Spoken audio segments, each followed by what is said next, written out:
And then finally, somebody who is an elected representative of a low-income neighborhood organization.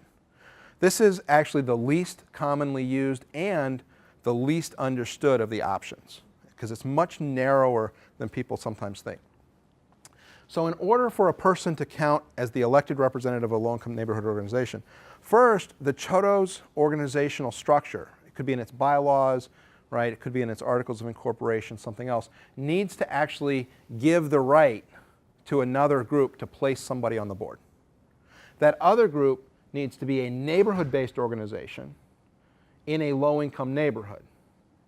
Sometimes we have people say, oh, well, we got a nomination from the county mental health board, so we're counting that person as an elected representative of the low-income neighborhood organization.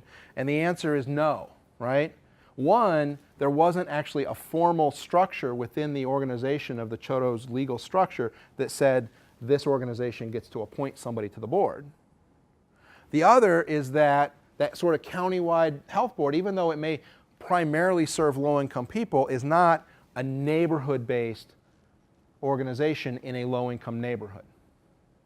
The real genesis of this is where, particularly, sort of more on the east, more on the East Coast, where you had neighborhood organizations, neighborhood watch groups, neighborhood associations in densely populated areas where you maybe had 6 different neighborhood associations got together back in the early and mid-90s saying, we got to do something about our neighborhood, we want this, we want that.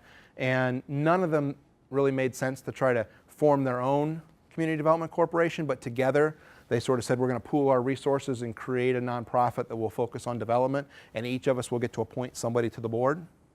That's the type of scenario that this was talking about.